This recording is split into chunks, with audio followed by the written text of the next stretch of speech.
दलील हम देंगे और डेफिनेटिव दलील देंगे, लॉजिकल दलील देंगे, ऐसी दलील देंगे जो एंटायर एथिस्टिक वर्ल्ड उसे रेफ्यूट नहीं कर सकती।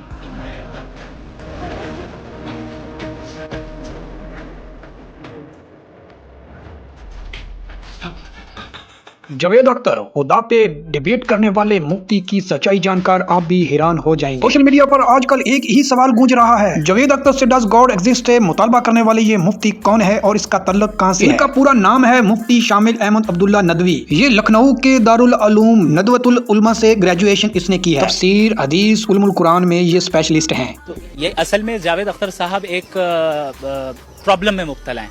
उस प्रॉब्लम का नाम है साइंटिज्म। साइंटिज्म कहते हैं कि आप साइंस को ही वाहिद सोर्स ऑफ नॉलेज बताएं। आप बताइए मोरालिटी को साइंस से आप साबित कर सकते हैं?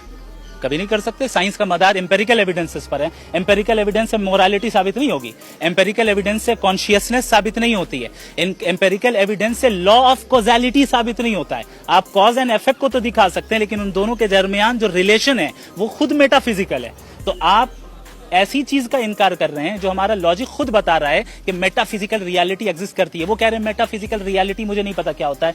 मैं नहीं समझ सकता कि इस उम्र में आने के बाद मेटाफिजिकल मतलब कोई नहीं समझता। जावेद अख्तर मजहब लोगों को तकसीम करता है, मुफ्ती शमाइल नदवी मजहब लोगों को तकसीम नहीं करता। लोग अपने जाती मकासद के लिए मजहब को तकसीम करते हैं। खाने और इंसान दोनों को काटता है, इसलिए कसूर छुरी का नहीं होता बल्कि इस्तेमाल करने वाले का होता है। तो दोस्तों, इस मुफ्ती ने इस जावेद अख्तर को पूरी तरह हैरान करके रख दिया और ये बताया कि दुनिया को चलाने वाला खुदा की जात है, उसके हुक्म के बगैर कोई पत्ता नहीं हिल सकता। पूरी दुनिया को चलाने वाली वही जात है, अल्लाह ताला की। तो दोस्तों, इस डिबेट ने पूरी दुनिया में कराम मचा के रख दिया और पूरी दुनिया को हैरान करके रख दिया। हमारे पास इसका ऑब्जेक्टिव फाउंडेशन है, इनके पास उसका ऑब्जेक्टिव फाउंडेशन नहीं है। मैं ये कहना चाह रहा हूँ कि जहाँ पे भी जुल्म हो रहा है, जहाँ पे भी औरत पे जुल्म हो रहा है या उसकी इज्जत लूटी जा रही है या उसे तकलीफ पहुंचाई जा रही है, और सिर्फ औरत नहीं किसी इंसान के ऊपर भी जुल्म हो रहा है, तो उसके खिलाफ खड़ा होना, ये मोरालिटी हमारे पास गॉड के पास से आई है। वरना जावेद साहब तो कह रहे हैं कि जो है मेजोरिटी डिसाइड करेगी, तो मेजोरिटी तो कभी भी बदल सकती है। क्यों हिला डाला ना? समझ रहे हो?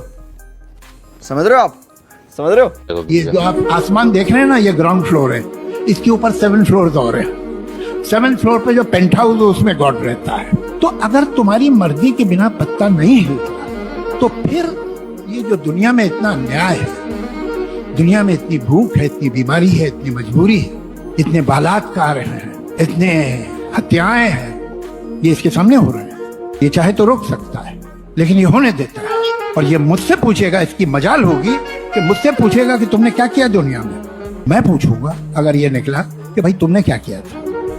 को जरा सबर करो। सर, आपकी बात आ गई। आप ये कह रहे हैं कि लोग डिसाइड करेंगे क्या सही है क्या गलत है, यही है? मेजोरिटी डिसाइड करेगी क्या सही है क्या गलत है? अरे भाई बिल्कुल। मेजोरिटी अगर ये कहे कि नाजी जर्मनी के साथ जिस तरह मेजोरिटी थी कि जेनोसाइड करना सही है, आप जस्टिफाई करेंगे?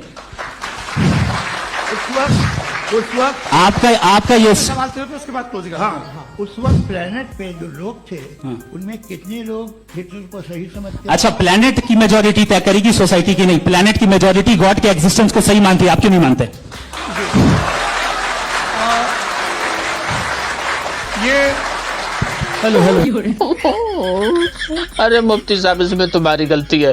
तुमने जावेद साहब को ट्यूशन क्यों नहीं दी?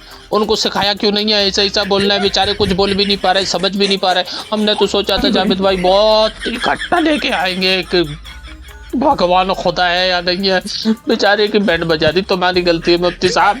7 billion free wills are moving on this planet, और आप चाह रहे हैं कि मैं सिर्फ खुदा का ध्यान करूं।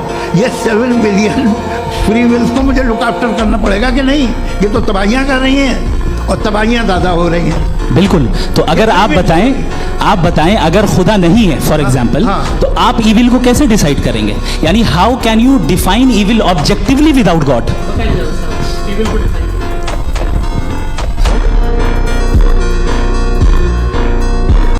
कौन है ये लोग?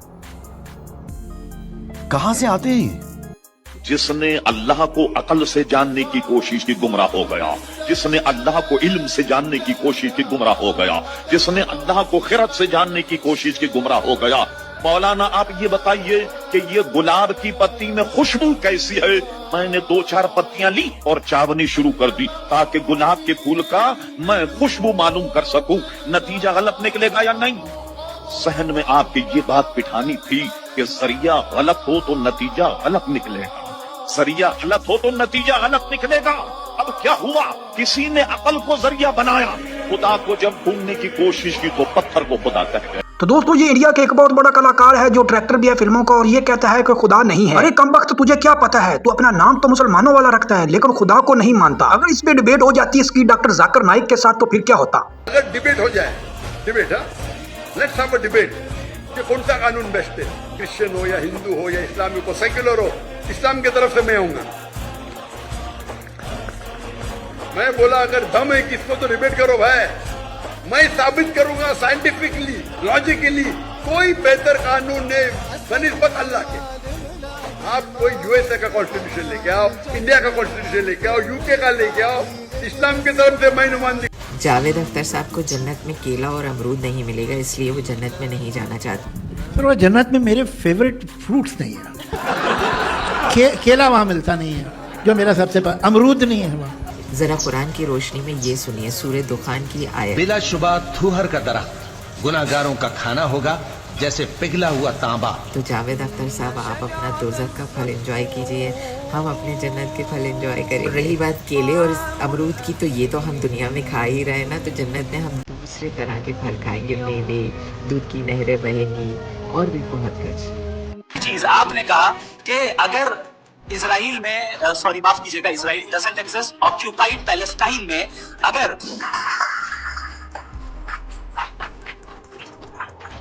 ऑक्यूपाइड पैलेस्टाइन में बच्चों को मारा जा रहा है फ्री विल की वजह से और गॉड नहीं रोक रहा, ये कॉन्ट्रडिक्शन है। ये बताइए कि एक ने कहा खुदा का कोई वजूद नहीं है, तो दूसरे ने कहा इस पूरी कायनात पर खुदा का ही तो वजूद है। वो बोला दलील दिखाओ, नज़र आए तो मानूं। कहा जो नज़र आ जाए वो खुदा नहीं होता। लफ्ज़ों का मनाजरा था दिली की फ़ज़ाओं में, एक तरफ अल्लाह का इनकार था तो दूसरी तरफ अल्लाह का नाम था। जो खुद को ना समझा वो रब को क्या समझेगा। जिसको मुकम्मल भरोसा अल्लाह पर हो वही बंदा हक को समझेगा। तो दोस्तों ये वही मुफ्ती था जिसने फिर इस डिबेट के बाद जावेद अख्तर का सर अपने कांधों पे रखा और ये बताया कि मुसलमान क्या होता है, मुसलमान की पहचान क्या है, मुसलमान किसको कहते हैं। अभी अभी अपने ऑफिस वालों से मैंने पूछा भगवान है या नहीं है? बोलो भाई। और भाई डिबेट चल रही है, हर जगह ट्रेंड कर रहा है जावेद अख्तर साहब। हम आपकी शायरी नहीं, साइंस और लॉजिक का थोड़ा सा छोटे वाला पोस्टमार्टम करेंगे। पहले कंफर्म कर दो आप लोग को क्या लगता है भगवान है कि नहीं है? मुफ्ती साहब आपका विशेष सम्मान, बड़े अच्छे आपने लॉजिक प्रेजेंट किए, बड़ी प्रिपरेशन, प्लानिंग, प्रिवेंशन, प्रेडिक्शन। आपको देख करके मेरे को समझ में आया कि मैनेजमेंट में और तैयारी करके अगली बार से लीडरशिप फोरम में जाया करें। वैसे इसकी बात नहीं हो रही है। जावेद साहब आपका एक आर्गुमेंट था, आपने कहा सब कुछ नेचर ने किया है। सवाल ये है नेचर किसका है? आप बुद्धिमान हैं, बुद्धिमान के पीछे उस बुद्धि का एक मालिक होता है। अगर लॉ है तो लॉ मेकर होगा, लॉ तुक्के से नहीं आ जाएगा। अगर लॉजिक है तो लॉजिशियन होगा। मजे की बात है अगर क्रिएशन है तो क्रिएटर होगा। यार 2025 हमारे पड़ोसियों के लिए बहुत ही सख्त साल है। कल जाते जाते साल में भी जो है ना, कल जो डिबेट हो गई है ना, ओए होए होए जावेद अख्तर साहब, आई एम श्योर आपको जो है ना वो जन्नत का जो फल है उनका टेस्ट आया होगा। कल मुफ्ती साहब ने अपने हाथों से जो आपको फल खिलाए हैं ना, अब आप जो है ना जिंदगी में दोबारा कभी फलों का नाम लेके ट्रोल नहीं करेंगे। एक यंग मुफ्ती, इतना इंटेलेक्ट, इतना पढ़ा लिखा, उसने उड़ा के रख दिया दलीलों से। इवन दो कि उस बंदे ने अपने फुल पोटेंशियल पे डिबेट ही नहीं की, क्योंकि उनको पता चल गया था कि भाई जो सामने बंदा है इसका सिर पैर ही नहीं है, बात कुछ करता हूँ ये कहीं और निकल जाता है। और सबसे बड़ी खुशी की खबर जो है वो ये कि इस डिबेट के बाद आप जाके अगर इसकी जो ओरिजिनल वीडियो है नीचे कमेंट सेक्शन देखो ना, 30,000 के करीब जो है कमेंट आए हैं। थैंक्स फॉर वॉचिंग दोस्तों। चैनल को सब्सक्राइब करना बिल्कुल नहीं भूलना, बेल आइकॉन का बटन भी दबा लेना ताकि हर आने वाली वीडियो का नोटिफिकेशन आपको हर वक्त मिलता रहे।